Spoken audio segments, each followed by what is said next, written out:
Hello Shortcuts, this is video 2 for December 6th. This is bluegrass, soul, jazz and blues compilation and reggae. So lots of roots music for your delight and delectation.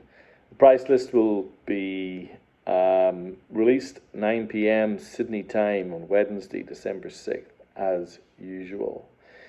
So I got my Dolly t-shirt on for a reason.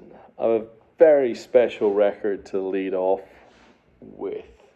It's actually a weird trilogy. So firstly, let me just turn the sound down on this so it doesn't bug everyone.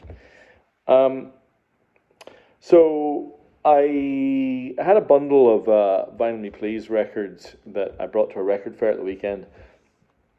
I had 15 or 20, and I have 3 left. One that I saved for you all, and 1 or 2 that I think you might like. And then I've got some really interesting records to talk about. The one I've saved is a Dolly Parton record, and it's a pretty special one.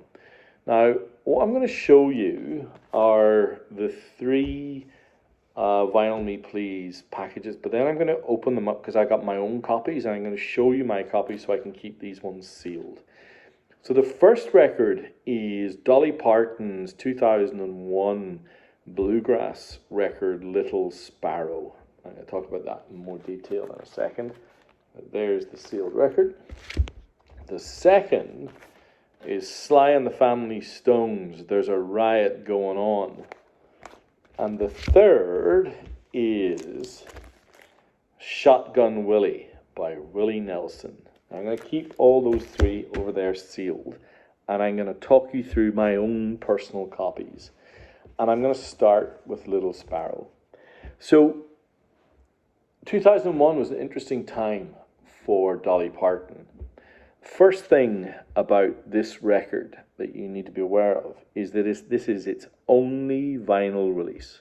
It was originally released on CD, never had an original vinyl release. She'd been ranging around, swapped around a few different record labels, kind of tail end of 1990s into 2000, and had recorded a very pure bluegrass album just before this. In fact, there were 3 in a row that had that kind of ethos in them, that spirit. And the third was Halos and Horns, but I can't remember the name of the first. And they're a trilogy. But Little Sparrow is by far and away the best of the 3, and is, in my opinion, in Dolly Parton's top 5 albums of all time. And that is Exalted Company. So why do I love it so much? Well, firstly, let me just show you a little bit of the package. I'll just put the record aside for a second. So this was, I'm just going to remind myself of exactly what the recording was. This was first ever vinyl release, lacquers cut by Ryan Smith of Sterling Sound. So this record sold out almost immediately, and I'm so glad I bought 2 copies. I just had a suspicion that this one would be special, and it really is. It is utterly magnificent. So on the back, you've got that image, and then across the middle, you've got a breakdown of all the musicians. Now, she had the best bluegrass band on the planet playing with her for this record. I mean, unsurprisingly, Alison Krauss is here doing harmony vocals and a bunch of different things on a lot of these records. But a lot of these musicians were musicians that she had gathered up and known through the years. And as you kind of listen through this record, you'll get a sense of just how disparate the group of musicians is, but also how pure the sound is. One of the things about that's kind of underappreciated about vinyl is how good country music sounds on vinyl. How good bluegrass music is, because you get the warmth of the musicians in the room because they're nearly always recorded live in a room. So you hear the echo, you hear the space, the mandolins and the fiddles. And don't think of this as pure bluegrass. There's some folk music here which is quite strident folk. You can really hear the band playing hard and playing loud. And Dolly's voice breaks on occasion. It's really something.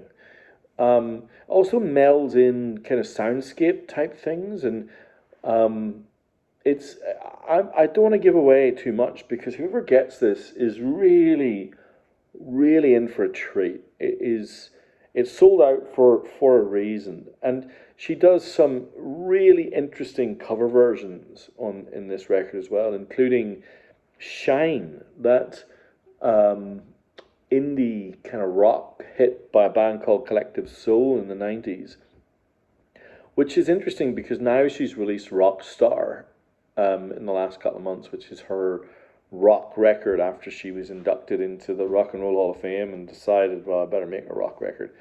But I think, her version of Shine shows that you can rock without having to plug in an electric guitar. And it sounds amazing. And it's cut on this beautiful kind of lavender vinyl. It sounds amazing. I really love it. Even to the extent that my wife kind of indulges my Dollyisms, but even she loves this record. And so from Dolly to Willie Nelson, we're talking about this record, Shotgun Willie, 1973. By this point, believe it or believe it not, Willie Nelson had recorded something like 15 records. It was such a different era. He was putting out like 2 a year. None of them were hitting. It really wasn't working for him. For some reason, and I have a bunch of those records because I'm a big Willie fan, and they're really good, but they just, for whatever reason. By this point, he was nearly 40 years of age, and he was about to give it in. And the story he tells is he's on the toilet, and he had this idea of a song called Shotgun Willie, which was a nickname that he'd had back in the day, and he wrote it on a napkin, and he used it as the inspiration to write this record. Now, this wasn't massive, but it led to Phases and Stages, which, alongside Red-Headed Stranger, would be my top two Willie Nelson records. But after Red-Headed Stranger in 1975, he had a run of 7 or 8 records all the way through to kind of the early 80s, with Always on My Mind and what's the one, Star, a massive hit, I can't even remember now. But this was the one. He'd signed with Atlantic, and this record did well enough for Atlantic to think, we got something here. And the story is amazingly well told in the listening notes that comes with this record. It explains the context of why this record's so important. This one also was recorded, I'm just going to double check, AAA lacquers cut from the original analog tapes by Ryan Smith of Sterling Sound. Now, Ryan Smith of Sterling Sound is my personal favourite vinyl lacquer cutter. A lot of people like Bernie Grundman and Kevin Gray, but I like Ryan Smith. He does a really good job of making sure there's bass heft, but keeping the mids really warm, which is how I like vinyl to sound. And this record it sounds so good, really, really good. And because it's Willie Nelson, they cut it, of course, in this beautiful, I like to think of it as marijuana smoke, transparent vinyl, and it sounds as magnificent as it looks. So that's the second of the Vinyl Me Please trilogy, and the third is this one.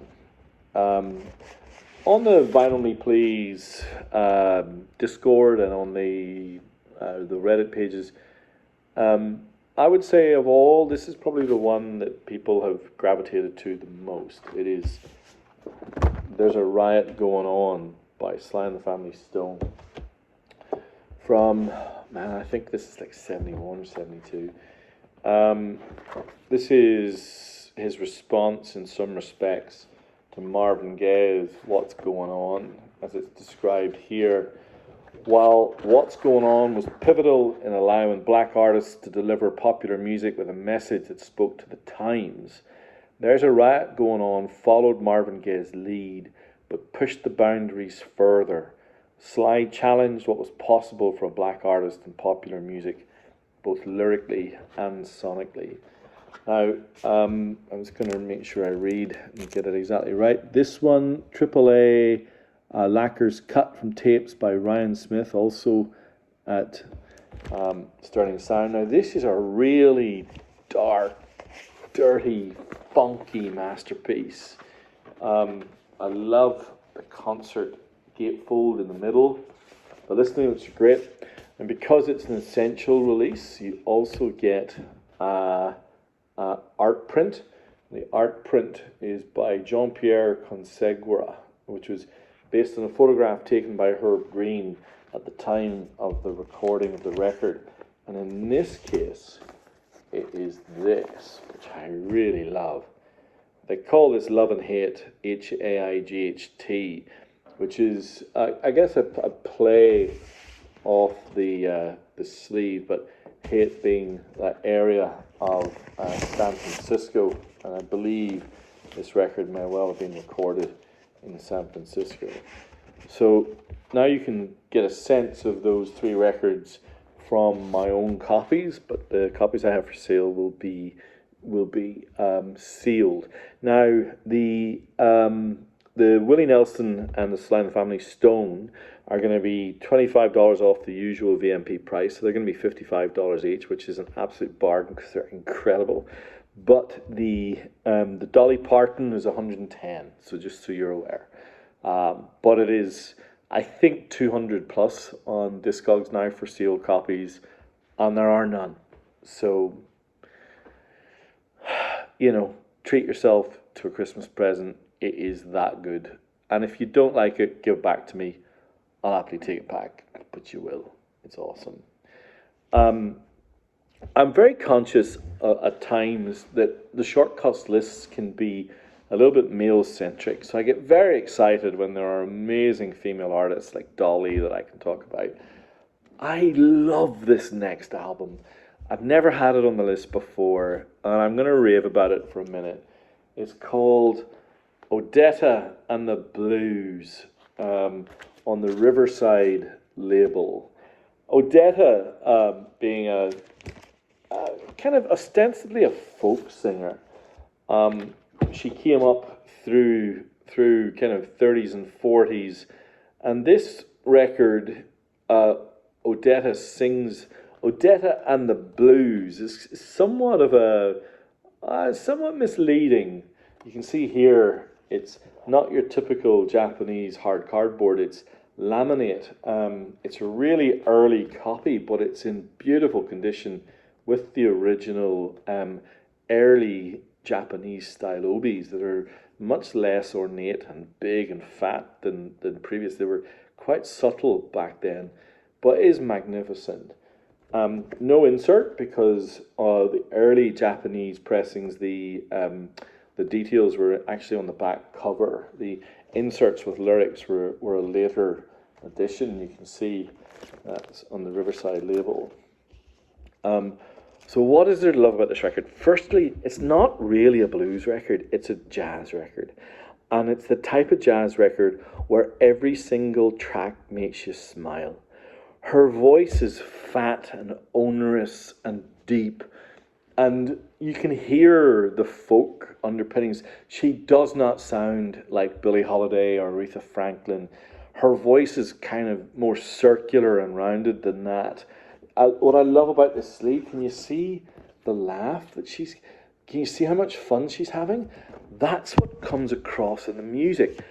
The songs will be these beautiful melodic things, and in the background will be almost like a circus band of trumpets and trombones, doing runs and adding, and there'll be a pause, there'll be a little drum trip, and then a trombone will come in. It's like, it's so much fun. It is an absolute delight, and yeah, I love this record, and I don't have this particular copy on my shelf myself. In fact, the copy I have is a VMP copy, because they made this record, one of their classics of the month last year, and it was probably my favourite classics of the year. In fact, the record just to come here, that is also an ex-Vinyl Me Please. They put me onto this as well, but I'll talk about that in a second. But Odetta and the Blues, if you don't know it, give it a listen. It's so lovely and so much fun. The Sonny Rollins record is not lovely and fun. This is also, in some respects, let's call it a treatise about the life of a black man. Odetta was, I'm pretty sure, I remember, I'd read a biography of, a biography of Martin Luther King, and Martin Luther King was a massive Odetta fan, as was Bob Dylan. He raves about Odetta. Sonny Rollins' Freedom Suite kind of is the other side of the coin, where Odetta struggled really to become as big a star as she could have done as a black woman in the 50s and 60s in the music industry. She didn't have the solid management that you needed. She didn't have the backing. It was hard for black female artists to make it work. Sonny Rollins, off the back of this record, with Oscar Pettiford and Max Roach, kind of created a minor masterpiece, and it's worth it just for the Freedom Suite, which is the title track, and the whole of side one, written by Sonny Rollins himself. It's a challenging and beautiful piece of work. I've teamed it with Odetta because there's clearly a protest element to the Sonny Rollins record, whereas Odetta was kind of getting, even though, she was being held back, she still found joy. With the Freedom Suite, Sonny Rollins finds something that mixes kind of distrust and desire with this underpinning of frustration and sometimes aggression. It's really quite something. Yeah. All right, there's a few more to go. Now, I love Christmas records, and this one is a really interesting one. This is a Motown Christmas. This was released in Japan in the early 90s, and it was only released in Japan. It wasn't released anywhere else. And if you can see across here, you've got the Temptations, Stevie Wonder, Jackson 5, Smokey Robinson and the Miracles, and Diana Ross and the Supremes. So it's basically a compilation of Christmas albums from those 5 artists. So you've got White Christmas by the Temptations, The Little Drummer Boy, Santa Claus Coming to Town by Diana Ross, Ave Maria, Stevie Wonder, and so on. Japanese only release, I guess, a Christmas curio for those of you who love Christmas records. From a curio to undoubtedly one of the greatest debut albums of all time. This record has been inducted into the Rock and Roll Hall of Fame and the Blues Hall of Fame, I believe, and it is always on the list of records you have to hear before you die. It is Bo Diddley's debut album, Bo Diddley, from 1958. With Obi, the best condition I have ever seen it, on the black chest label. It is remarkable. This pulls together 3 years of hit singles that Bo Diddley had from that time. From Bo Diddley himself to I'm a Man, Before You Accuse Me, Dearest Darling, Hutch Your Mouth, Diddy Wah Diddy, Who Do You Love, and finally my favourite on the record, Pretty Thing. You can see the contemporaries that were released at the time, Etta, and who else do we have here? Chuck Berry, of course, Little Walter, Muddy Waters, the Bo Diddley beat, the Bo Diddley guitar sound, the Bo Diddley voice. One of the great debut albums. If you don't know it, make sure and explore. I have, let's see, a few interesting records to go.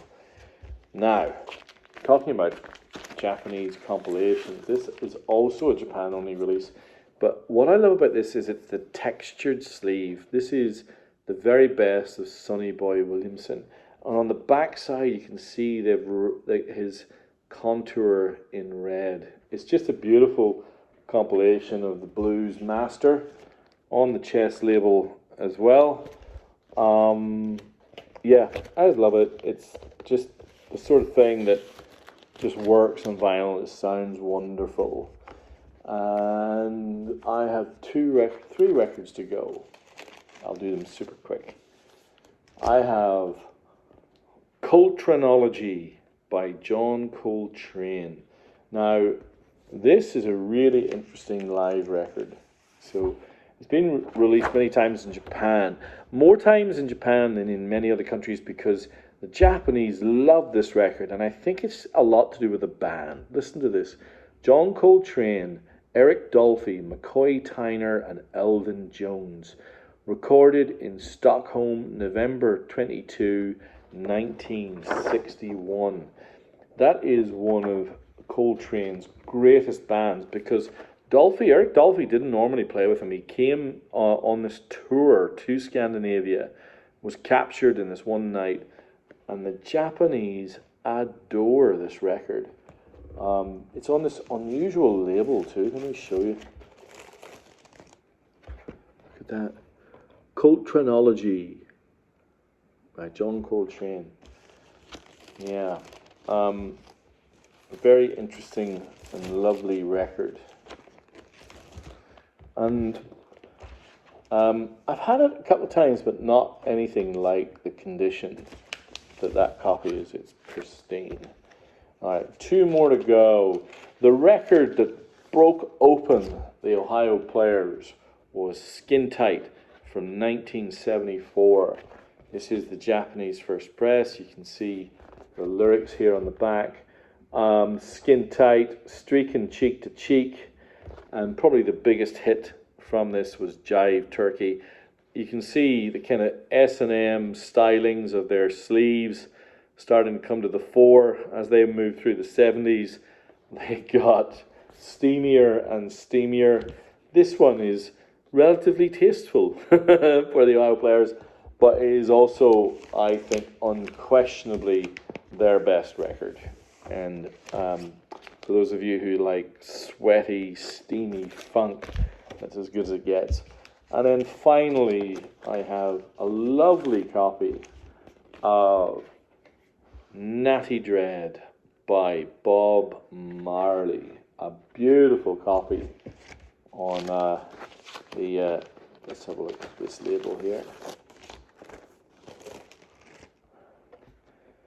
Look at it in fantastic condition. Yeah, the very, very, very, very lovely Natty Dread by Bob Marley. At that time, Bob Marley, Aston Barrett, Al Anderson, Lively Up Yourself, No Woman, No Cry, Natty Dread, and of course, Revolution. So there you have it. We have reggae, funk, soul, blues, country, and bluegrass.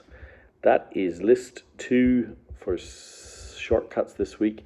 As always, if you've any questions, give me a shout. Hopefully there was something there that caught your eye. And if not, what can I do? All right, thanks everyone, and have a wonderful week.